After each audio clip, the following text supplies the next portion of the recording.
Hello everyone, आज की इस वीडियो के अंदर हम कवर करेंगे आपका वीना संधि के बारे में। इससे संबंधित आपके जो है क्या क्वेश्चन एग्जाम में बन सकते हैं, तो पूरा हम इसको कवर करेंगे। और साथ ही साथ देखिएगा पूरा जो वर्ल्ड हिस्ट्री आपका शुरू से लेके अंत तक जितने भी आपके सन से रिलेटेड आपकी जो घटनाएं पूछी जाती है वो हमने जो है लगभग 3 पेज के अंदर जो है पूरा कवर कर दिया है। 2 पेज के अंदर ही आपका देखिएगा, तो यहीं से आपके जो है क्वेश्चन बनेंगे आपके थ्योरी के भी। और आपके जो है इसमें अगर ये आपको घटनाएं याद हो गई तो बहुत अच्छे से आप जो है पूरे वर्ल्ड हिस्ट्री को आप जो है 2 पेज के अंदर जो है बहुत आसानी से रिवीजन कर सकते हैं इसमें। तो चलिएगा, आज हम पहले जो कवर करेंगे आपका वीना संधि के बारे में देखिएगा। तो यहाँ पे देखिएगा 18 जून 1815 को जो है वाटरलू का युद्ध जो है हुआ था, जिसमें नेपोलियन जो है हार गए थे। और उसके बाद देखिएगा यहाँ पे जो है वीना सम्मेलन जो है रखा गया था। वीना सम्मेलन आपसे पूछा जाएगा कि वीना सम्मेलन जो है आपका कब रखा गया, तो ये आपका जो है 1815 में आपसे पूछा जाएगा वाटरलू का युद्ध कब हुआ। तो वाटरलू का जो युद्ध हुआ था 18 जून 1815 को आपसे ये भी पूछा जा सकता है कि वाटरलू जो है आपका ये किस देश में है, तो ये है आपका बेल्जियम के अंदर। ये कहाँ पे है? बेल्जियम के अंदर है। आपसे ये पूछा जा सकता है कि वीना जो सम्मेलन हुआ था बीपीएससी के अंदर पूछा गया था कि इनमें से कौन सा देश नहीं है, तो ये आप देख लेना BRPA आपका, यानी कि ये हो जाएगा, एक से ब्रिटेन हो जाएगा, R से रूस हो जाएगा, P से आपका ये प्रसा है, ये शक्तिशाली जो है राज्य था जर्मनी का, और ये हो गया आपका ऑस्ट्रिया। तो ये 4 थे इसमें। तो यहाँ पे देखिएगा वीना जो सम्मेलन हुआ वाटरलू के बाद जो है आपका ये इसकी मेज़बानी जो की थी ऑस्ट्रिया के चांसलर जो है ड्यूक मेटरनिक ने की थी।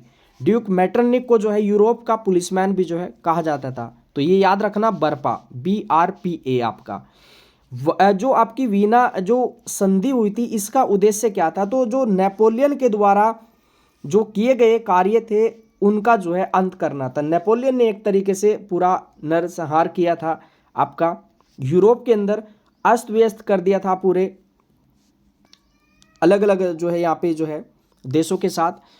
उसी का जो है अंत करना था और यूरोप को नया रूप देना, जिससे नेपोलियन के युद्धों ने जो है तहस नहस किया था, यानी कि पुनर्स्थापित करना था उन क्षेत्रों को।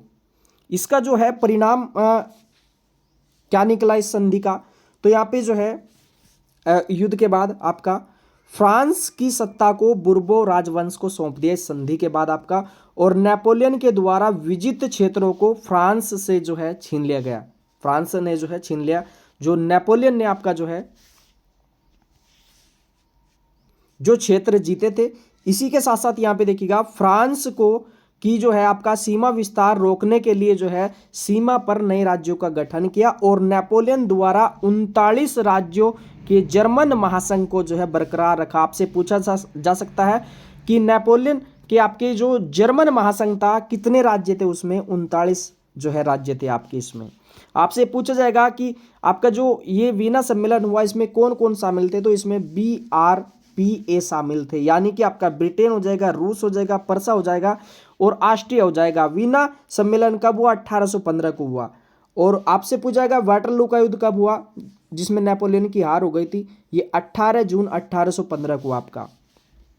तो चलिएगा, बाकी ये जितने भी आपकी वर्ल्ड हिस्ट्री की तिथियां हैं वो हम एक वीडियो के अंदर पूरा कवर करेंगे। पूरा वर्ल्ड हिस्ट्री आप 2 पेज के अंदर जो है आराम से 15 से 20 मिनट के अंदर रिवीजन कर सकते हैं, बार बार इसको जो है पढ़ के आप जो है, क्योंकि ज़्यादातर जो एग्जाम में क्वेश्चन पूछे जाते हैं वो तिथियों को लेके पूछे जाते हैं। तिथियों को लेके जो है फिर थ्योरी क्वेश्चन जो है वहाँ से आराम से जो है निकाला जा सकता है। जैसे आपसे पूछा जाएगा कि विश्व आर्थिक मंदी, तो देखिएगा ये हुई थी 1929 के अंदर। ये अमेरिका का जो ये सेंसेक्स वो था आपका शेयर बाजार था वॉल स्ट्रीट, वो बिल्कुल धराशायी हो गया था, गिर गया था आपका एक तरीके से, और इसको विश्व आर्थिक मंदी भी बोला जाता है। इसका सर्वाधिक प्रभाव जो पड़ा था आपका, ये पड़ा था आपका जर्मनी पे, सबसे कम आपका रूस पे, भारत पे भी क्या इसका इफेक्ट पड़ा। तो इसको देखिएगा। अब यहाँ पे अगर आपका सन याद है कि आपका विश्व आर्थिक मंदी कब हुई थी 1929 में, यहाँ से बहुत सारे क्वेश्चन आप आसानी से बना सकते हैं।